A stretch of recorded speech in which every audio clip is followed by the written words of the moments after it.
చిన్న సన్మానం. నమస్కారం. సన్మానం అంటేనే ఏదో సమస్యలతో వచ్చిరని అర్థమవుతుంది మీది. సరే. ఓకే.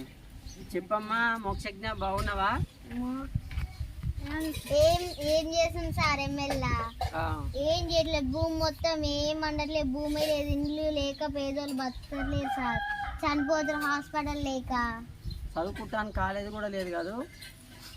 పంటలు పండట్లేదు. అమ్మా నీకు ఇల్లు వచ్చిందా? అమ్మా రాలేదు. ఇల్లు రాలేదు నీకు. పాపం పంటలు పండట్లేదు. నీళ్ళన్నీ ఎమ్మెల్యేనే తీసుకుంటుంది సార్. ఎమ్మెల్యేతోనే మొత్తం వాళ్ళకి అనుకున్న వాళ్ళకి ఇస్తుండు. అవును సార్. ఓట్లు వేసిన వాళ్ళకైతే ఏమి ఇవ్వట్లేదు, ఓట్లు వేయని వాళ్ళకైతే ఇస్తారు సార్. ఓట్లు వేసినా వేయకున్నా కూడా రాజ్యాంగం ప్రకారం అందరికి కూడా ఇవ్వాలి, పేదోళ్ళకే ఇవ్వాలి. ఓట్లు వేసినా ఇస్తలేరా? ఏమయ్యా చరణ్, ఏందయ్యా నీ సమస్య? ఏందయ్యా నాదా సారు? నా ఏముంది సార్, పెద్ద చదువులు చదువుకొని 10 లక్షలు అప్పు తెచ్చి మా అయ్య అంతా ఇప్పుడు అప్పు. ఇప్పుడు ఎమ్మెల్యే కాడికి పోతా అన్న ఏ జాబులు లేవు. మేడం పట్టుకొని గంటేస్తుందా అసలుకి? గ్రూప్ 2, గ్రూప్ 1, గ్రూప్ 3 అన్ని ప్రిపేర్ అయినావు. అట్లా అసలుకి ఒక్క జాబ్ గిట్ట ఇస్తలేదు సార్. అసలుకి ఏమన్నా గెలిపించిన ఏం లాభం లేదు సార్. అవును సార్. ఇప్పుడు ఏమన్నా గెలిపించారు కదా.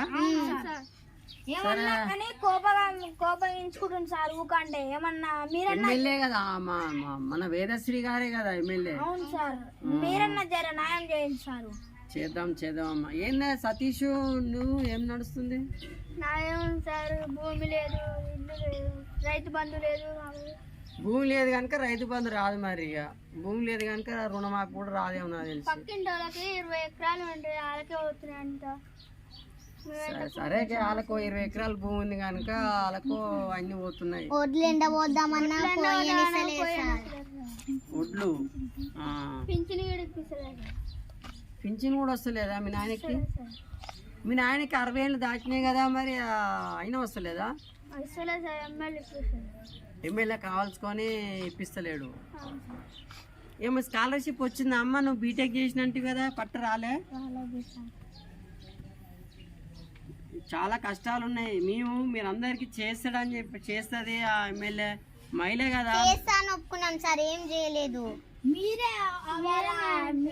అవునవును. సరే నేనే మద్దతు నిలబెట్టించారు. సరే ఇప్పుడు చేస్తాం.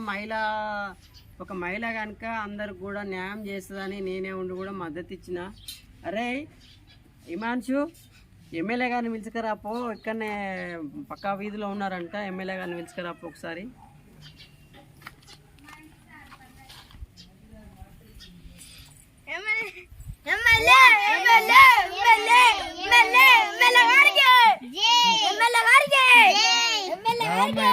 కూర్చోండి. ఏమమ్మా ఎమ్మెల్యే గారు చెప్పండి. మీ మీద చాలా కంప్లైంట్ వచ్చినాయి. చాలా ఇండ్లు లేని వాళ్ళకు కూడా ఇండ్లు ఇస్తలేవంట. చాలా మంది కూడా సమస్యలతో బాధపడుతున్నారు. పాపం ఆ చరణ్ మరి నువ్వు హామీ ఇచ్చిన దగ్గర కూర్చోమ్మా. రమ్మా ఎమ్మెల్యే గారు, మా గౌరవ ఎమ్మెల్యే గారు కనుక నువ్వు సరే ఆ రోజు నీ మద్దతు ఇస్తేనే కదా అమ్మ గెలిచింది.